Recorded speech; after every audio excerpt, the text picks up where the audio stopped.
Close your eyes to the madness. In the morning it's all gonna vanish. Don't be afraid of the dark. Be careful with stars. Not every light is gonna guide you. Hi there, welcome to the Not Afraid of the Dark podcast. We're going to take an in-depth look each week into the nomadic lifestyle thousands of folks have transitioned to more and more as of late. I will be speaking to my personal experiences as well as speaking to other women in particular who have chosen the lifestyle in recent years. Hopefully, through these conversations, we can all be enlightened to some new ways of thinking and diminish undue judgment that is cast on the nomadic community. Let's get started.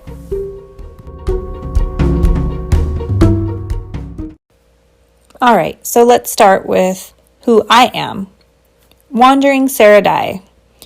So my name is Sarah. My middle name's Diane. My entire family has called me Sarah Dye for as long as I can remember. So I am a 40 plus. I'm her, she, herself, with an adult son. I have a large family. 2 sisters. I still have both my parents. They were divorced when I was 18. I have no daddy issues or mommy issues that I'm aware of. I graduated high school early and started working full-time when I was 17.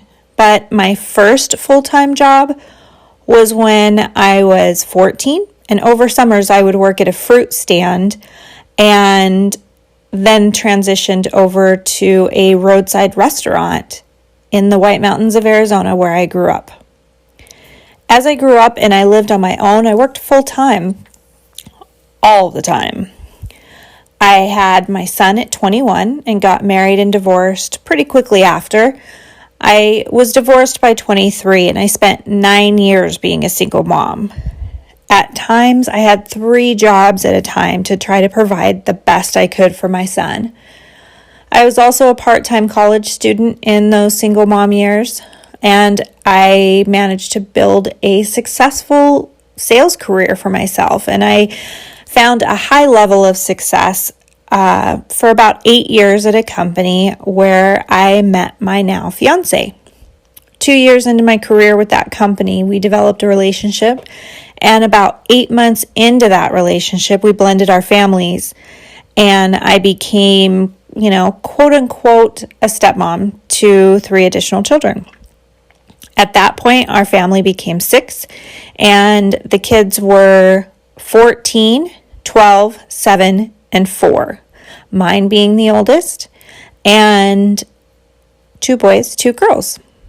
So we were quite the Brady Bunch, and it worked out really well. The blending couldn't have gone any better. Through the years, I've always had a wandering pull. Camping has always been a must for me, and I've found and bought and flipped vintage trailers for a while as a passive income, as an outlet to get away from the stresses of my life. My son grew up camping and adventuring often.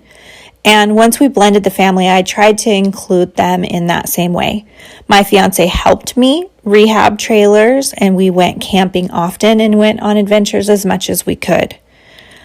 But I will say, being that it wasn't something that the kids had grown up with and been accustomed to, it was a little bit of a transition to get them to get excited to be outdoors, to get excited for the adventure, and to look at camping as something fun rather than an adventure away from an iPad or an electronic or video game or whatever it may be.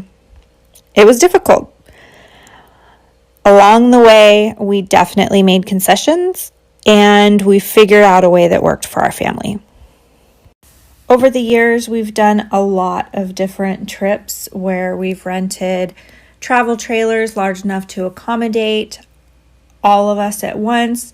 Currently, we have a travel trailer that isn't necessarily large enough. So what we do is we have a platform bed build out in my Toyota 4Runner. And so the kids will stay in the trailer and my fiance and I will stay in the back of the 4Runner, parked right up next to the travel trailer so that they feel secure and safe, and we're still able to get out and around. We only have 2 of the kids home still. My son is now an adult, as well as my fiance's oldest. She is an adult as well, and they are living on their own. So we have the 2 littles that are still home, not so little, 16 and about to be 12.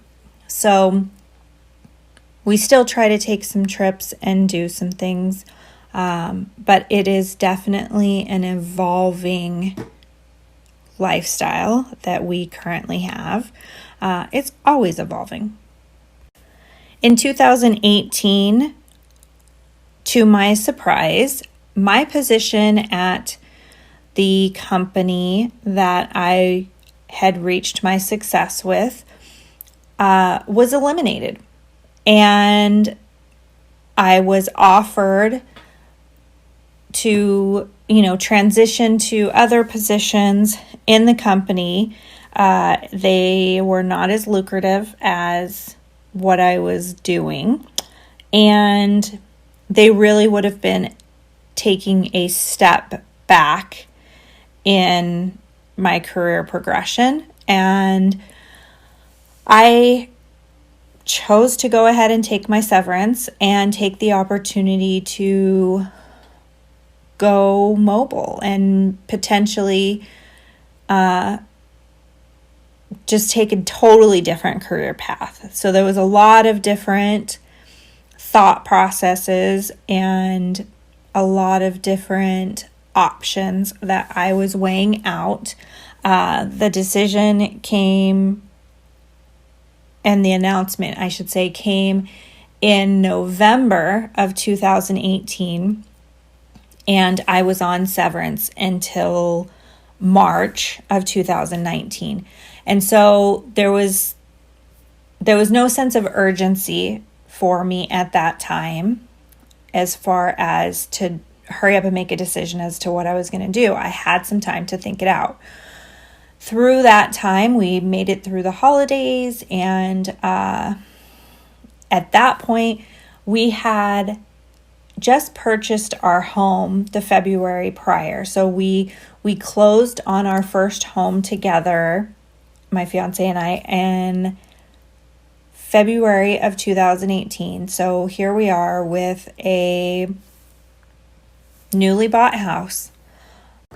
So not only do we have a mortgage and all of the responsibilities of every other, household in America, where you've got car payments, you've got bills, you've got all of these things, then also we've got 2 teenagers in the house.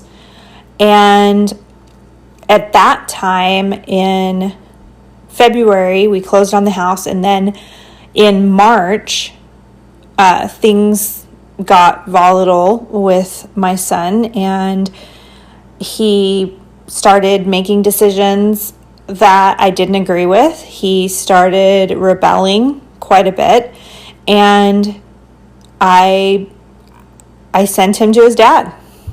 I kicked him out of our home and sent him to live with his father, and demanded, not asked, but demanded that he live with his father, who was still in town and close, so that it didn't disrupt his school life or anything like that. But I felt like I'd given him ample opportunity to do the things I was asking and, follow my rules and the rules of our house and what was best suited for our family on our side.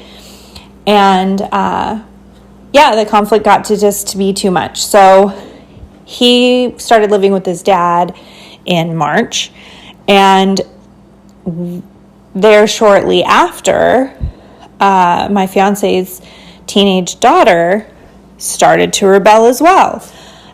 She was just about to be 16, and there was a lot of conflict through the summer and through even Thanksgiving and such. There was a lot of conflict, and it was very, very difficult. And so we definitely had a fractured family.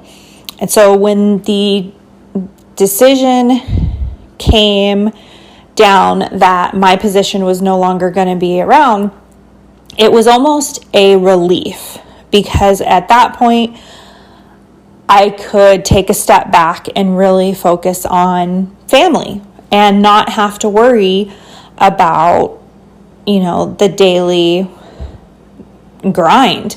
Because at that point, you figure I'd been working full time all of my adult life and some of my teenage life. So I truly looked at that scenario as a blessing. I looked at losing that position as a blessing. So took some time, got through the holidays barely, and by the skin of our teeth, literally. And by the end of January, things were just boiling again. And our family, our little unit, exploded. And it was a rough time. It was an extremely rough time. There was a point where I was reevaluating absolutely every decision I had made.